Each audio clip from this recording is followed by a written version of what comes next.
تو اس لیے یہ موت جو ہے نا وہ بہت زیادہ ہو رہی ہے. کام یہ کہ خوف سے باہر نکلیں آپ کو. ہاں خوف سے باہر نکلیں. ہاں خطرہ ان لوگوں کے لیے ہے جو خدا نہ خواستہ کسی پہلے آلریڈی کسی موذی مرض کا شکار ہیں. مثلا اگر کوئی شخص کینسر کا شکار ہے یا کینسر سے ٹھیک ہو گیا ہوا ہے اور وہ ایسی میڈیسن وہ کھا رہا ہے جو کینسر کی وجہ ہیں. ہارٹ کے ایسے لوگ جو بائی پاس کے بعد کینسر کے وہ ہارٹ کی میڈیسن کھا رہے ہیں. ہائی گریڈ شوگر کے لوگ, ہائی بلڈ پریشر کے لوگ, لیور کے جن کو مسائل ہیں وہ لوگ, یا جن کو دمہ ہے خاص طور پر وہ لوگ, یا کوئی ایسے لوگ جن کو امیونو سپریسنٹ میڈیسن جن کو دی جا رہی ہے, ایسی صورتحال میں سب سے پہلے تو یہ ہے کہ ان کو ماسک کا استعمال کرنا چاہیے. اچھا اب آپ دیکھ لیں یہاں ہمارے یہاں قانونی طور پر بھی کچھ حکم ہے کہ ہر بندہ وہ پہنے ماسک. اب آپ WHO کی اس وقت بھی آپ دیکھیں جو SOPs ہیں وہ یہ ہیں کہ جو افیکٹڈ ہے وہ ماسک ضرور پہنے. اوپن ایریا میں آپ کو ضرورت نہیں ہے. جہاں آپ میسو گیدرنگ ہے, جب بہت زیادہ گیدرنگ ہے, وہاں پہ آپ کو ماسک لازمی ہے. اچھا یہ اس سے پہلے بھی تھا ایچ اینڈ ایوری تھنگ. SOPs ہیں اس میں کوئی شک نہیں ہے, لیکن SOPs کے ہمارے ہاں تھوڑا سا نا اس کو ایسا بنا دیا گیا کہ ہر بندہ خوف زدہ ہے. آپ نے دیکھا ہوگا کہ لوگ گاڑیوں میں بھی 2 بندے بیٹھے ہیں تو انہوں نے بھی ماسک لگایا, حالانکہ گاڑی میں تو ضرورت نہیں ہے, نہ کوئی تیسرا بندہ ان کے پاس آ رہا ہے نہ کوئی جا رہا ہے. پھر یہ ہے کہ ایک خاص ڈسٹنس رکھنا چاہیے تاکہ آپ جب بول رہے ہیں یا چھینک رہے ہیں یا آپ کو کہیں اس طرح کا ہوا ہے تو وہ پرٹیکولرز آپ تک نہ پہنچے. اب آپ اور میں بیٹھے ہیں, ہمارے درمیان 3-4 فٹ کا فاصلہ ہے, دیٹ سفیشینٹ. لیکن اگر آپ کو کوئی نزلہ زکام ہے یا کھانسی ہے تو اس کو آپ کو بھی احتیاط کرنی چاہیے کہ میرے پرٹیکولرز, اب ہم یہاں بیٹھے ہیں, یہ موبائل ہے, دوسری چیزیں ہیں, کہ اگر ہم چھینکتے ہیں یا ہمارا کوئی ایسا کھانسی ہوتی ہے تو وہ پرٹیکولر ہمارے اس تک بھی نہیں پہنچنی چاہیے, وہ نہیں ہونا چاہیے. لیکن ماسک ضروری ہے. اور خاص طور پر جو انڈور گیدرنگز ہیں, جس طرح لوگ پلازوں میں جاتے ہیں, بیسمنٹس میں پلازے ہیں یا شادی ہالز ہیں, لفٹ جو ہے لفٹ بھی بہت خطرناک ہے. بہت اچھی آپ نے بات کی, اس کو ہم اکثر اوقات بھول جاتے ہیں ایسی باتیں. تو ایسی صورتحال میں یقیناً ماسک بھی ضروری ہے. اور اگر آپ کو یہ ہے کہ ہمارا کہیں ان ٹچ ہے یا کوئی ایسا کام کر رہے ہیں کہ آپ فائلیں لے جا رہے ہیں, لیپ ٹاپ بیچ رہے ہیں کہیں, تو ان کو پھر گلوز بھی لازمی یوز کرنے چاہیے. یہ ہے سیفٹی میجر. لیکن سب سے پہلے زمین صاحب ہم بدقسمتی سے آپ کہہ لیں کہ ہمارے ہاں وہ ایک بڑی اچھی انہوں نے بات کی کہ ہمارے جو قوم ہے وہ پورے جنگل کا کعوہ تو بنا کے پی لے گی لیکن ماسک نہیں لگائے گی. ایسا نہیں ہونا چاہیے. ہمیں جہاں سیفٹی میئر یوز کرنے چاہیے وہاں لازمی کرنے چاہیے. دوسری بات یہ کہ ہمیں ہائیجینک فوڈ کھانی چاہیے, گھروں میں بھی اور خاص طور پر باہر. اور ایسے لوگوں کو جن کو تھوڑا بہت کوئی امیونٹی کا پرابلم ہے یا بخار ہو گیا یا نزلہ, ان کو باہر کی جو چیزیں ہیں جن کے تیل کا کوئی پتہ نہیں ہے, جن کا یہ نہیں پتہ کہ سادہ غذا لیں, فروٹ لیں, اور اس میں ایسی چیزیں استعمال کریں جس میں وٹامن سی زیادہ ہے. آج کل ویسے بھی اللہ تعالیٰ کی رحمت ہوگی, کنو آ گیا, موسمی آ گیا, یہ آ گئے. اور حیرت کی بات ہے, میں جب یہ ساری چیزیں پڑھ رہے تھے اس میں, تو سب سے زیادہ وٹامن سی آپ دیکھیں گے شملہ مرچ میں ہے. تو حالانکہ ہمیں کبھی شملہ مرچ کا بتایا ہی نہیں گیا. تو ایسی چیزیں استعمال کرنی چاہیے اور وہ فروٹ کھانے چاہیے جو فریش ہوں. اگر جوس بھی آپ نے پینا ہے تو فریش لیں, ڈبے والا کوشش کریں کہ وہ اس طرح کی چیزیں استعمال نہ کریں. اور اس میں کعوہ جات جو ہے وہ زیادہ آپ کو استعمال کرنا چاہیے تاکہ آپ کا گلا بھی خراب نہ ہو. سوری, اگر آپ نے چاول وغیرہ کھائے ہیں, جس طرح لاہور کی ڈائٹس ہیں کہ وہ پائے کھا رہے ہیں, نہاری کھا رہے ہیں, ان میں چکناہٹ زیادہ ہوتی ہے. تو ایسی چیزوں کے بعد آپ کو بجائے اس کے کہ آپ ٹھنڈا پانی پئیں, اور میں یقین کریں جاتے ہیں ہم کھانا کھانے تو دیکھتے ہیں بڑا دل دکھتا ہے کہ جوان بچے ہوتے ہیں جو 12-14 سال کے, ادھر وہ گرم گرم کھانا کھا رہے ہوتے ہیں اور ٹھنڈی ہاں اوپر سے وہ ڈرنک کوئی لے رہے ہوتے ہیں. تو یہ چیز سب سے زیادہ خطرناک ہے. ایک تو آپ معدے کا ٹیمپریچر سارا ڈسٹرب کر دیتے ہیں, اور اس کا لیٹر آن رزلٹ کیا ہوتا ہے, اس وقت تو چلیں گلا خراب, بخار, یہ کوئی سمٹم آئے کہ نہیں, آپ بہت جلدی بوڑھے ہو جاتے ہیں. آپ کا چہرے کے اوپر بہت جلدی وہ جو ایک شائستگی ہوتی ہے یا جو بچپنا ہوتا ہے وہ بالکل ختم ہو جاتا ہے, اور آپ بہت جلد آپ اس پیریڈ سے گزر جاتے ہیں. یہ بتائیے, یہ احتیاطی تدابیر اپنی مطلب ظاہر ان کو اپنائے بغیر تو ہم آگے نہیں بڑھ سکتے, بالکل نہیں بڑھ سکتے. علاج جو ہے مطلب پرہیز علاج سے زیادہ بہتر ہے. اب یہ بتائیے کہ دیکھیں ابھی مطلب اس کی میڈیسن اوور آل کوئی نہیں, لیکن پھر بھی علاج ہو رہا ہے, جو ہمارے پاس آلریڈی ہم یوز کر رہے ہیں اس میں سے کچھ نہ کچھ فائدہ مند دے رہی ہیں, لیکن وہ حتمی علاج نہیں ہے. اب یہ بتائیے کہ ہومیوپیتھک جو ہے, ہومیوپیتھک میڈیسن جو ہے, اس میں اس کا کیا علاج ہے اور وہ کتنا استفادہ کر سکتے ہیں لوگ اس سے؟ جی بہت اچھی بات ہے ضمیر صاحب. میں آپ کو ایک چھوٹا سا ہومیوپیتھی کا اصول بتا دیتا ہوں جس کی عام فہم بندے کو بھی سمجھ آ جائے کہ ہومیوپیتھی کیوں اس میں زیادہ مفید ثابت ہو رہی ہے. ہماری ہومیوپیتھک میڈیسن انسانوں پر آزمائی جاتی ہیں. ایک صحت مند انسان کو کوئی بھی پودا، کوئی بھی ویجیٹیبل یا سالٹ، اس کا ایکسٹریکٹ لے کے اس میں استعمال کروایا جاتا ہے، اور اس کے اندر جو تبدیلیاں پیدا ہوتی ہیں وہ ساری کی ساری لکھ لی جاتی ہیں. اب ہماری میڈیسن کی بکس ہیں جس کے اندر بہت ساری میڈیسن، اس وقت تو شاید 6000 سے بھی زیادہ ہومیوپیتھک میڈیسن پروو ہو چکی ہیں دنیا میں. اور ہومیوپیتھی کا سب سے بڑا ترہ امتیاز یہ ہے کہ آج تک 250 پونے 300 سال ہو گئے ہومیوپیتھی کو، کبھی آج تک کوئی میڈیسن بین نہیں ہوئی کہ یہ انسانیت کے خلاف جا رہی ہے اور انسانیت اس سے مرنا شروع ہو گئی ہے. اچھا، اب اس میں ساری علامات ہماری میڈیسن کی بک میں موجود ہیں، ہر میڈیسن کی الگ الگ، سر سے لے کے پاؤں تک.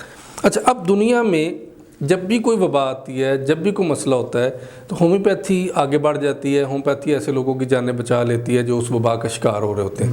اس کی وجہ کیا ہے؟ آپ ٹاپ پہ سوائن فلو کہیں، آپ اس کو ڈینگی کہیں، آپ اس کو کرونا کہیں، یا آپ اس کو کوئی بھی ڈیزیز کا نام دے لیں، every disease have a group of symptom. کوئی بھی بیماری ہو اس میں ایک گروپ آف سمٹم موجود ہے، علامات موجود ہیں، اور وہ علامات ہماری ہومیوپیتھی کی میڈیسن بک میں لکھی ہوئی ہے. اس لیے ان کا ہومیوپیتھی کے لیے علاج کرنا کوئی مشکل نہیں ہے. اب بات آئی پچھلے سیزن کی، جب سال پہلے ہمارے پوری دنیا کو اس نے لپیٹ میں لیا، تو یقیناً ہماری بہت ساری فیملیز پیشنٹس ہیں جو ریگولر ہم سے میڈیسن لیتی ہیں یا جو گاہے باہے لیتے ہیں. ان میں سے بھی بہت سارے لوگ جب اس بیماری کا شکار ہوئے تو انہوں نے ہم سے رابطہ کیا. ہم نے الحمدللہ جب ان کا ٹریٹمنٹ کیا تو اس میں 60 to 80% تک ہمیں رزلٹ ملے ہیں. اچھا جی. اور مزیداری کی بات ہے، میں عوام کے لیے ابھی بھی کیونکہ چل رہا ہے آپ کے توسط سے، کہ ہماری میڈیسن ہے ہائیڈراسٹس. اچھا جی. جن لوگوں کی ہمارے پاس سب سے زیادہ پیشنٹ آئے خوف کی وجہ سے، لاس آف سمیل اور لاس آف ٹیسٹ، ہماری وہ میڈیسن 2 قطرے ایسے آپ انگلیوں پہ لگائیں اور ایسے ناک کے اندر لگا دیں. اچھا. جو تجربہ میں نے کیا ہے، 1.5 سے 3 گھنٹے کے درمیان آپ کو لاس آف ٹیسٹ اور لاس آف سمیل ختم ہو جاتا ہے. اس کے علاوہ ہمارے پاس پہلا جو پیشنٹ آیا وہ ہمارے ایک ڈاکٹر صاحب ہیں یورولوجسٹ، ان کا بیٹا تھا. اس کو اس وقت کفنگ ہو رہی تھی، بلیڈنگ ہو رہی تھی، ناک سے بھی گلے سے بھی اس کے بلڈ آ رہا تھا، اور اس وقت اس کی بریدنگ بہت زیادہ ڈسٹرب ہو رہی تھی، اور کھانسی بہت سویئر تھی اس کو. اور اس وقت کیونکہ بہت پینک کنڈیشن تھی، پکڑ تکڑ بھی تھی، کو ہمارے قانونی ایسے معاملات تھے. تو اس کو جب وہ میرے پاس بچہ بتایا گیا، اس کو ویڈیو کال پہ میں نے لیا، تو میں نے اس کی جو سمٹم دیکھی تو اس پہ میں نے اس کو صرف 3 دن کے لیے دوائی دی. مجھے یاد ہے کہ جمعے والے دن شام کو میں نے اس کو دوائی دی تھی. جمعے کی رات اور ہفتے کا دن اور اتوار والے دن وہ بچہ 90% ٹھیک تھا، کوئی بلڈ نہیں، کوئی کچھ نہیں. اس کے علاوہ ہمارے پاس بہت سارے ایسی فیملیز نے رابطہ کیا جن کو یہ سارے علامات موجود تھے، کیونکہ ٹیسٹ کا سلسلہ تو ہمارا بہت محدود کر دیا گیا. حالانکہ بحیثیت قومی ایک فریضہ سمجھ کے ان ٹیسٹوں کو تو عام کرنا چاہیے تھا. عمر میں ڈینگی جب آیا تھا تو شہباز شریف نے اس کو تقریباً فری کر دیا تھا، اور ہر بندے کے لیے کہا تھا. لیکن ان لوگوں نے آ کے تھوڑا سا، میں سمجھتا ہوں کہ ہمارے بہت سارے قیمتی لوگ اس وجہ سے بھی چلے گئے کہ ان کو ٹیسٹ کروانے کا موقع نہیں ملا، اور خوف کی وجہ سے ٹیسٹ نہیں کروا پائے. تو جو لوگ، وہ بہت بڑا ایشو تھا، ان کی رپورٹس اتنی ڈیلے ہوئی کہ جس کا حساب کوئی نہیں. لیکن خیر، ہمیں تو اپنے لوگوں کے لیے بھلا سوچنا ہے. تو وہ لوگ جو ان تمام علامات کے ساتھ آئے، جو اس وقت آپ نے یا WHO نے کہا کہ یہ علامات ہیں کرونا کی، پورا ایک جو پکچر ایک ہوئی، وہ پکچر جب ہمارے پاس لے کے آئے تو آپ بلیو نہیں کر سکتے کہ ہومیوپیتھی اتنا افیکٹڈ ٹریٹمنٹ ہے کہ ود ان ویک، 2 دن 3 دن سے لے کے ود ان ویک وہ سارے کے سارے پیشنٹ کلیئر ہوئے ہیں. لیکن ہمارے یہاں کیونکہ یہاں ایشو ہے کہ رپورٹ کرائیں، فلاں کرائیں، ہمیں زیادہ چیز اس طرف توجہ دینی چاہیے کہ ہم لوگوں کی جان بچائیں. اور میں ریکویسٹ کروں گا حکومتی اداروں سے کہ وہ ایسے قانون بنائیں جو لوگوں کے لیے آسانی پیدا کریں، بجائے اس کے کہ ہم لوگوں کو اس تکلیف میں، اس اذیت میں اور اس خوف میں مزید مبتلا کریں. ہمیں ان کو ریلیکس کرنا چاہیے. میں آپ کے توسط سے بتاتا ہوں کہ یہ کوئی خطرناک نہیں ہے. خطرناک اس وقت ہے جب آپ SOPs پہ عمل نہیں کرتے، یہ جب آپ ہائیجینک فوڈ نہیں کھاتے، آپ ایسی خوراکیں کھاتے ہیں جو آپ کے لنگز کو پرابلم کرتی ہیں، آپ کا پیٹ بڑھاتی ہیں، جو غیر ہضم شدہ چیزیں ہیں جس کی وجہ سے بہت زیادہ گیسٹرک پرابلم آپ کو ہو جائے گا. ایسی چیزوں سے آپ کو پرہیز کرنا چاہیے اور لائٹ غذا رکھنی چاہیے جس میں فروٹ زیادہ ہونے چاہیے. آج کل تو ویسے بھی اللہ تعالیٰ کا شکر ہے کہ چلے موسم چینج ہو گیا ہے، آپ کہوے پی سکتے ہیں اچھے طریقے سے، آپ ڈرائی فروٹ بھی اس میں جو ملتا ہے استعمال کر سکتے ہیں. شملہ مرچ آپ کو آم مل جاتی ہے، اور آج کل کنو اور موسمی ہے، آپ اس سے وٹامن سی کی کمی پوری کر کے اپنی امیونٹی کو بڑھا آپ سے سکتے لوگ ہیں۔ رابطہ کرنا چاہیں مطلب اس حوالے سے اگر تو کیسے کر سکتے ہیں؟ جی، آپ ہمارے کلینک پہ آ سکتے ہیں۔ ہم نے جو ابھی تک لاسٹ ایئر جو موومنٹ ہوئی تھی، ہم نے الحمدللہ اللہ تعالیٰ کی رحمت سے ہم اپنے ناظرین کو مطلب آپ کا ایک نمبر جو ہے نیچے چلا دیں گے تاکہ وہ اگر آپ سے رابطہ کرنا چاہیں تو ہماری اسکرین پہ لکھے ہوئے نمبروں پہ ضمیر صاحب لاسٹ ایئر تو ہم نے سینکڑوں لوگوں کو فری آف کاسٹ سار فاؤنڈیشن کے پلیٹ فارم پہ میڈیسن دی ہے، کیونکہ خوف اتنا تھا، اور کیونکہ سارا لاک ڈاؤن تھا، لوگوں کے پاس بیچاروں کے پاس نہ کوئی پیسے تھے نہ، اور اس حد تک ذہنی اذیت تھی۔ اگر کسی ماں کا بچہ بیچارے کا بیمار ہو گیا تو وہ اب نہ ہاسپٹلز میں جگہ تھی نہ بڑے کلینکس میں، تو ویسے ہی کیونکہ ریٹ بہت زیادہ ہوتا ہے، تو ہم نے الحمدللہ فری آف کاسٹ ٹریٹمنٹ کیا ہے۔ اب بھی اگر آپ کے کوئی توسط سے آئے گا، ہم انشاءاللہ کوشش کریں گے کہ لوئسٹ ریٹ پہ ہم ان کا ٹریٹمنٹ کریں تاکہ زندگی بچ سکے۔ پیسہ کمانا یا آنا یہ تو اللہ تعالیٰ کی دین ہے، وہ پھر بھی آ جائے گا۔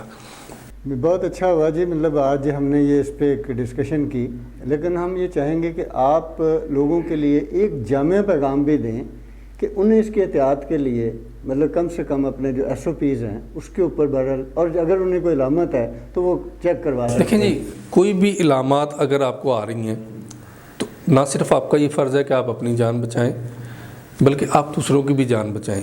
اگر آپ کو کوئی علامات ہیں، آپ اپنا فوری طور پر ٹریٹمنٹ کروائیں، اور فوری طور پر آپ ماسک کا استعمال کریں تاکہ آپ کا دوست کوئی مل جاتا ہے، کوئی رشتہ دار مل جاتا ہے، ایون آپ کی اولاد ہے، آپ کا بیٹا ہے، بیٹی ہے، کوئی بھی ہے، آپ کی بیوی ہے، تو اس کو نہ آپ ٹرانسفر کریں۔ آپ کوشش کریں کہ اگر آپ کو پرابلم ہو گئی ہے تو پہلے آپ اپنا ٹیسٹ کرا لیں، اب تو کوئی ایشو نہیں ہے۔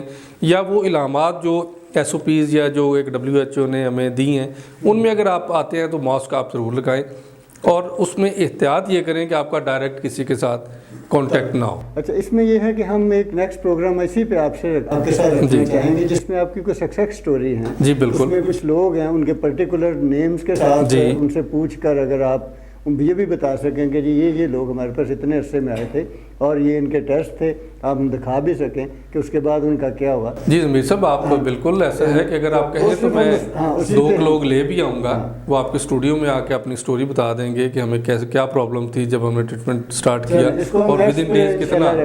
جی ضرور، ہمارا کام یہ ہونا چاہیے جی کہ قوم کو خوف سے نکال کے قوم کو آسانی پیدا کرے اور ان کی زندگیاں بچائیں۔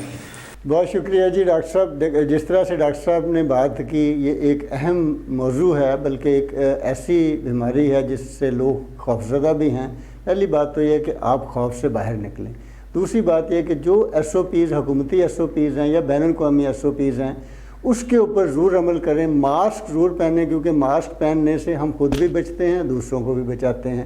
تیسری بات یہ ہے کہ سماجی فاصلہ جو ہے وہ ضرور رکھیں، اپنے کھانے پینے میں احتیاط کریں، اور اگر خدا نخواستہ کسی کو علامات ہوں تو پینک ہونے کے بجائے ڈاکٹر کے پاس ضرور جائیں تاکہ آپ کا یا سب کا، ہم سب اس سے محفوظ رہ سکیں۔